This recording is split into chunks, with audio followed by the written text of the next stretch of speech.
Nako, -3 na tumataginting ang pagsadsad ng trust rating ni Pangulong Marcos Jr. Ibig sabihin, kung -3, so talagang wala na pong naniniwala sa Pangulo.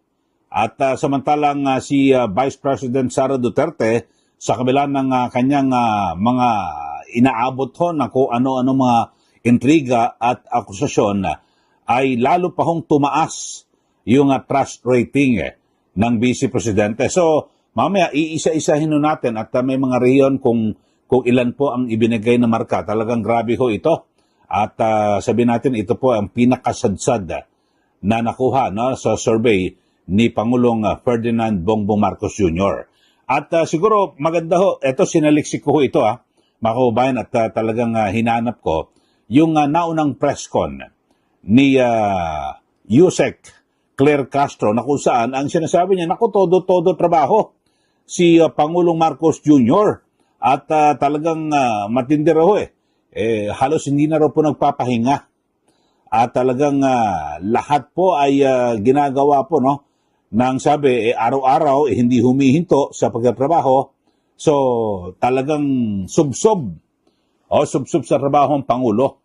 Ito, panoorin ho natin mga kababayan, kasi may survey ho ngayon, di ba, yung SWS, at -3 ang nakuhang marka ng Pangulo. Bakit ho ganon? Sabi ho ni Yusek Claire Castro, ang Pangulo talagang nakikita natin, trabaho, araw-araw. Hindi raw po humihinto sa pagtatrabaho. At hindi nga ho nakakapagbakasyon. Hindi raw po makapunta sa beach para mag-swimming. Eto, panoorin nyo ho, mga kababayan. Balikan lang ho natin, ito, November 26, 2025, nang magkaroon po ng press con dyan po sa Malacanang. At ito ho ang pahayag ni Yusek Claire Castro. Panoorin po natin. Nakikita natin ang trabaho ng Pangulo. Araw-araw, hindi humihinto sa pagtatrabaho. Hindi nga po nakakapagbakasyon. At hindi nakakapunta sa beach para mag-swimming. So, sino po ba talaga ang ready na maging leader ng bansa? Walang iba kundi ang Pangulong Marcos Jr. Yan po narinig nyo ang lutong ho, tigas ho ng pananalita ni Yusek Claire Castro. Sabi niya nako, ang nakikita natin ang Pangulo trabaho ng trabaho.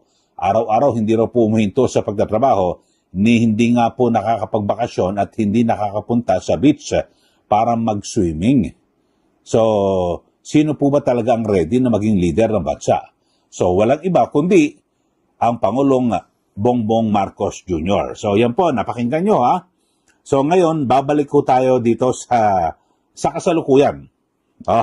Kasi yung binanggit ho natin ni Yusek Claire Castro ay November 26, 2025. Pero ito may bago hong survey ang inilabas po ang SWS. Ito ho.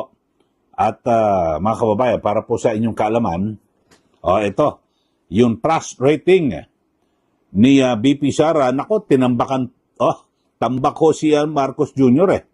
Ito, malaki ang lamang ng tiwala. So, mas marami pong nagtitiwala na publiko, sa publiko kay Vice Presidente Sara Duterte kumpara kay Pangulong Ferdinand Bongbong Marcos Jr. Ayon po yan sa pinakahuling survey ng Social Weather Stations o SWS. At ito ho, tingnan natin ito sa survey ho ng SWS, isinagawa noong November 24 hanggang 30. Ngayong taon nagtala po si BP Sara ng plus 31% net trust rating. Habang, eto ho, pakinggan nyo ho, habang bumagsak naman si Marcos Jr. sa -3%. Isang 34-point gap pabor sa Vice Presidente. So, laki po ng agwat. 34% ang agwat ang layo. Kumbaga sa basketball, tambak ho. Si Pangulong Marcos, -3. Tapos si Vice Presidente plus or positive, positive ho, 31%. So, ang laki ho ng diferensya, di po ba? Ito, Isa-isa lang ho natin, mga kababayan. At nakuha ni Marcos Jr., nakakuha si Marcos Jr. ng 38% o mass trust laban po sa 41% na little trust. Mas mababa kaysa sa plus 7% na net trust noong October. Ayan ho. Samantalang ito pong si VP Sara Duterte ay meron pong 56% na mass trust, match trust, kontra 26% little trust. So, kaunti ho nagtitiwala kay VP Sara, mas marami ang nagtitiwala. Sa kabilang banda, kay Pangulong Marcos Jr. ay mas marami po ang hindi nagtitiwala. Kakatiting po ang may tiwala. Ayon. O, ito pa ho, mga kababayan. Pinalakas po ang suporta kay VP Sara sa Mindanao. Ito ho. At nakakuha po siya ng plus or positive 74 at sa Visayas ay positive or plus 43. Habang positibo rin sa Balance Luzon na plus 12. At sa NCR, ito ho, o plus 2. So, lumilitaw ho, buong bansa ho, mga kababayan, puro plus. Positibo ang nakuha ni VP Sara. O, punta tayo dito kay Pangulong Marcos Jr. O, nakakuha siya ng negative ho sa Mindanao na negative 37. Laki ho nito, no? Tapos sa Visayas, negative 7 na naman.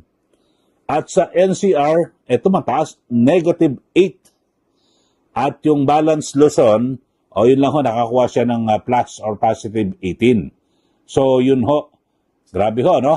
At ito pong si Pangulo Marcos Jr. naman ay ito lumalabas po sa survey na ito siyempre sa gitna po ng investigasyon sa umano'y anomalya sa flood control projects. Kabilang po yung kasong malversation at graft na inihain ng Office of the Ombudsman kaugnay ng mga proyektong tinutukoy sa iba't ibang probinsya. So ito hong survey na ito ay kinomisyon po ng Strat-based consultancy na may 1,200 respondents nationwide, face-to-face interviews.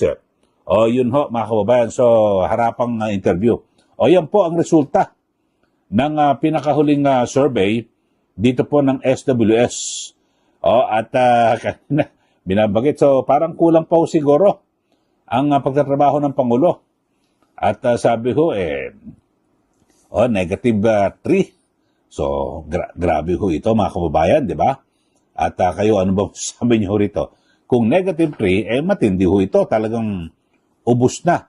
Ito, may binabanggit din po yung dating at kauna-unang Executive Secretary ni Pangulong Marcos na itong si Attorney Vic Rodriguez. Ito, may binabanggit po siya.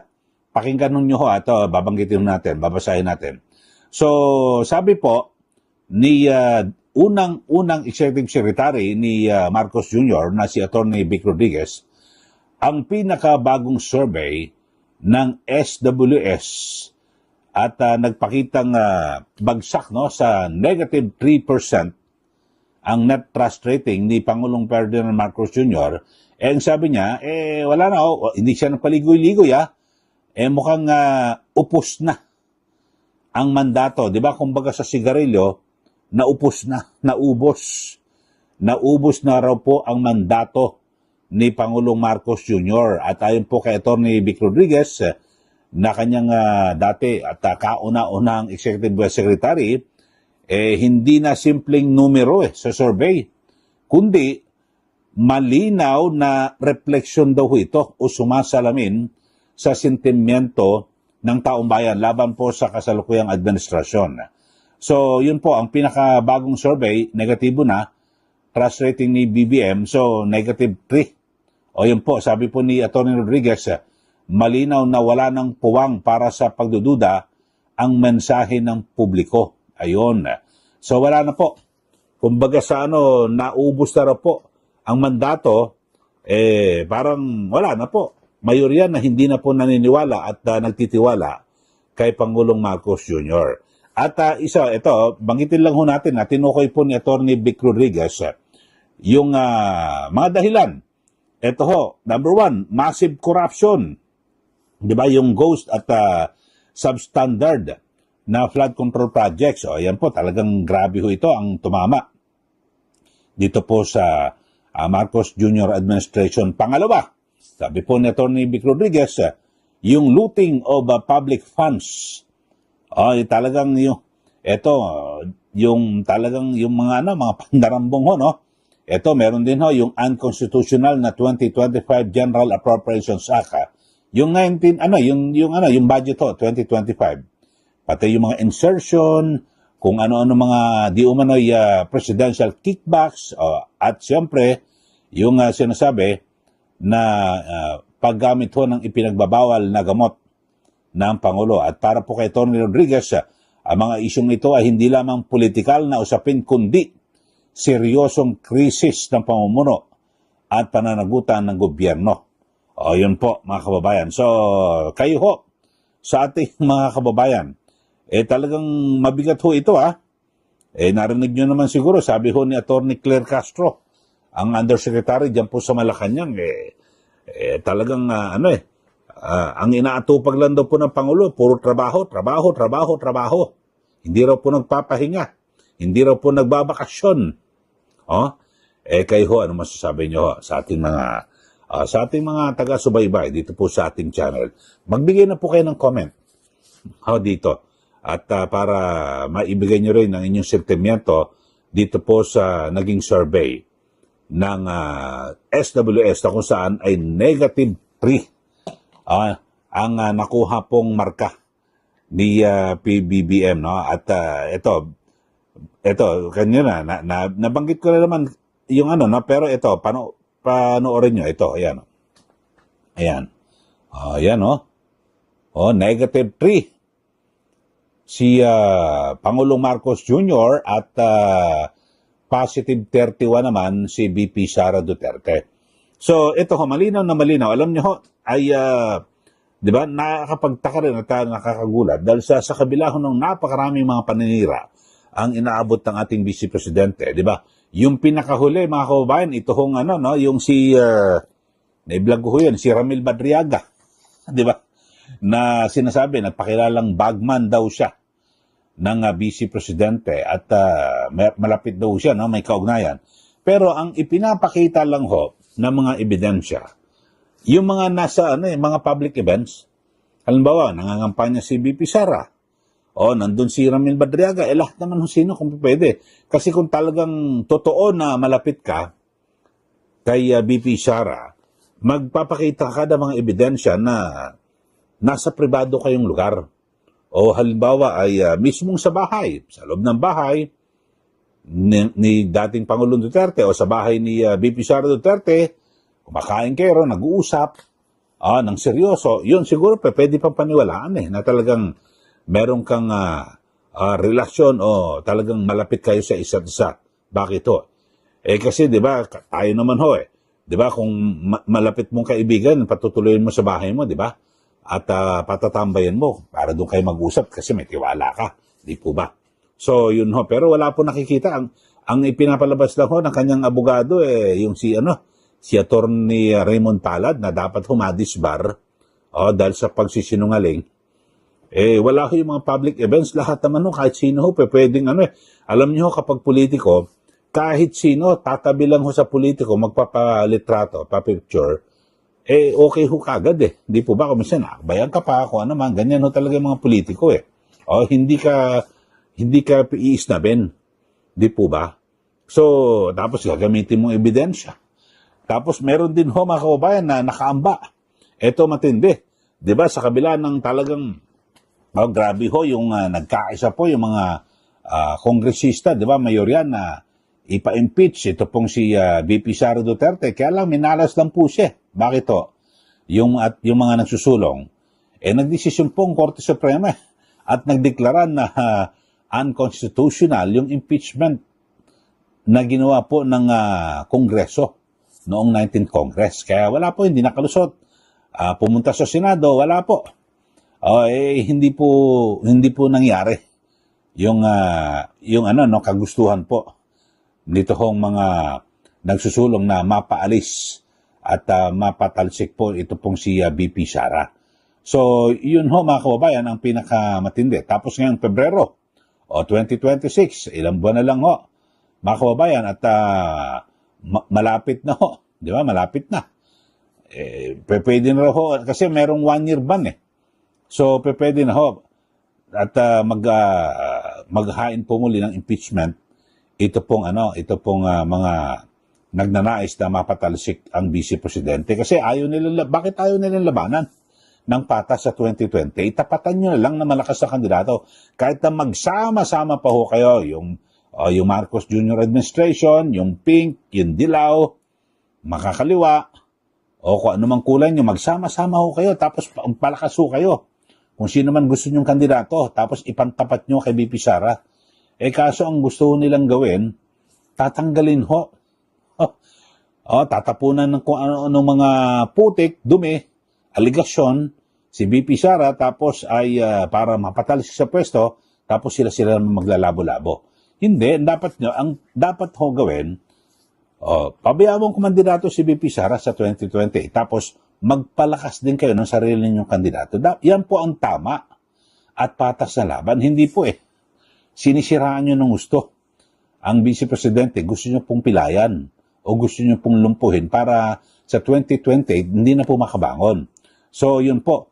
Talagang ako nagtataka ho ako mga kababayan kasi meron akong impormasyon dito po kay Pangulong Marcos Jr. May mga report, may mga nagbubulong sa akin na may consultant ho ito na dayuhan foreigner. At ang sabi, David Bluestone. Bluestone asul na bato. Ayan, si David. At isa pong international strategist. Ako, magkano bayad rito? Siyempre, dolyar. Biro nyo, kumuha ng international strategist para pagandahin, ayusin ang imahen ng Pangulo. Pero sa kabila ho niyan, ay -3 ang nakuha na marka ni Pangulong Marcos Jr. So, balik ko tayo dito po sa issue ito. Sige, magbigay na po kayo ng comment at reaksyon sa pinakauling survey ng SWS na kung saan ay -3. Ito pong nakuhang trust rating ni Pangulong Bongbong Marcos Jr. at sa kabilang banda, ito pong si BP Sara Duterte na talagang inuulan po ng batikos ng kung ano-ano mga intriga. Di ba? Tumaas po. Positive. Positive po sa kanya. Yung sa kabila, negative. Di ba? So, ang laki ho ng pagkakaiba, di po ba? Isang negative, ibig sabihin, talagang pag nag-negative, wala na. Wala na nagtitiwala sa'yo. -3. Positive 31, lalo pang tumaas, mas dumandami ang nagtitiwala. So kayo ho, sige, bigyan na po kayo ng comment dito po sa ating issue na pinag-uusapan at abangan natin kung ano ang magiging sagot ho rito ng Malacanang o mismong si Pangulong Marcos Jr. o yung kanyang attack dog ba? Hindi tawag attack dog. PCO Undersecretary na si Claire Castro na nagsabi na hindi raw po nagpapahinga ang Pangulo, trabaho ng trabaho, talagang wala hong ibang inaatupag, hindi po nagbabakasyon, talagang, di ba, nagpaparinig pa na sa iba raw dyan, biyahe raw po ng biyahe, nakakapagpunta pa sa beach, ang Pangulo, hindi raw po makapag-swimming. So, abangan natin kung ano ang kanilang reaction. Ewan ko lang kung meron pang mukhang maiharap itong si Claire Castro.